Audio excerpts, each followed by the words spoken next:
So magandang araw kabola. Sa video nito pag-uusapan po natin kabola San Miguel Berman ulit habang iniintay natin kabola ano ba talagang galaw nila kasi of course may rumored nga sila na interest dito po kay Kermar Carino at Luis Alangalang.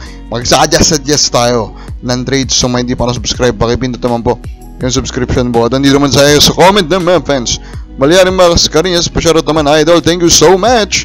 SMB push to Cedric Berfield and David. That's the goal, not Mikey Williams, sabi niya kabola. Cedric Berfield daw at Christian David kabola ang gusto makuha ng San Miguel. Again, si Boss Malyari Mascareñas, dami na po niya nasabi in the past. Unfortunately, kahit isa po ata na masama sinabi niya, wala pa pong nangyayari. Pero hindi natin, baka mangyari, diba? Royal Berbusidad, pa-shoutout Sir Brian Barubal. Para sa akin, hindi sila dapat na maglaro sa PBA dahil hindi sila dumaan sa tamang proseso. Iba pa din pag galing ka sa mock draft. Paano na lang yung iba dumaan sa tamang proseso? Unfair naman ata yun. Tama naman yung point niya. It's me or dad. Kahit saan galing surog ng Pilipinas, basta malagaling, larga na. Tama nga naman, di ba? Kung kahit pa influencer yan, kung magaling naman talaga mas basketball, edi pwede rin naman siya sa PBA.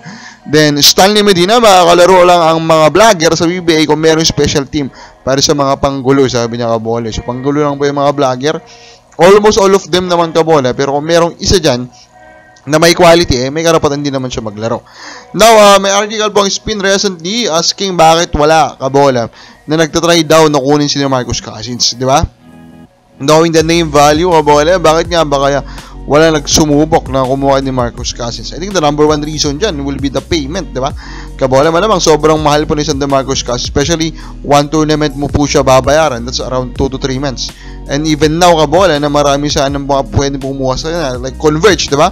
Kasi strong group at Converge, magka-kilala yan, kabola, so they should be aware, kabola, of DeMarcus Cousins. And DeMarcus is still playing well, kabola, nung nasa strong group po siya. Now, dun po sa game po na Converge sa Rain or Shine, nagalit na naman si Coach Yeng Giao. Sana daw, ma-check, kabola, yung naging mga fouls na tinawag, yung sa kanilang import na na-fouled out, kabola. So, for Coach Yeng Giao, unfortunately, knowing nakalaban niya po Converge, medyo hindi po nagtitrending, no? Itong issue na to kabola. Pero overall, let us see sa game 2 kasi, of course, twice to beat na basically ang Converge. Kabola, kung makakabawi pa po ang Rain or Shine. Converge Ice Deep Run won't settle for moral victories. This is the right mindset for them. As a young team kabola, of course, dapat ang mindset nila is to try to go as deep as possible. Kabola, hindi lang yung dahil batang team sila kabola, ngayon lang ulit nakapasok sa playoffs, pwede na sa kanila kahit quarters lang sila kabola. Especially that they have also a very good core. They also have a very, very good, kumbaga, talent kabola. Kasi nga, sobrang big laki din nung lineup nila.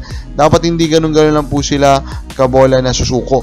Dito po kabola. Now, ito na, yung suggestion natin na trade kabola regarding Kermar Carino. So, nag-suggest tayo ng isang fair trade, kabola, di ba? Kasi, of course, yung expectation natin, unfair po yung magiging palitan. So, what will be the fair trade? So, Terrafirma will trade, of course, ito ang si Carino sa si Sanggalang.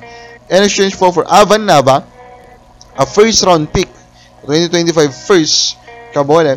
And then, of course, ito pong Simon and Season, na rumor po na gusto na pong trade out of San Miguel Berman. For me, this is a fine deal already. First, let me say, I'm very high about Carino kasi nga po, yung kanya pong skill set is modern, is also very malleable, kabola.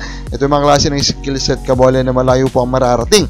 So, kahit ngayon, medyo hindi pa tumatalon-talon po yung mga numero nyo, kabola, I'm still very high on him, kabola. And of course, for that, I think sapat lang naman na yung first round pick ng 2024 ng San Miguel na sinaba, kabola, na kanila din pong binabangko ngayon, din nila ginagamit, kaya bumaba yung trade value, plus their first round pick po for this upcoming draft na projected yan, malamang 10 or best, or better, kabola, maging kapalit po or maging siyang package po in getting itong si Carino at saka ito pong si Sanggalang. O babala, ito ba yung fair trade? Comment na po sa baba.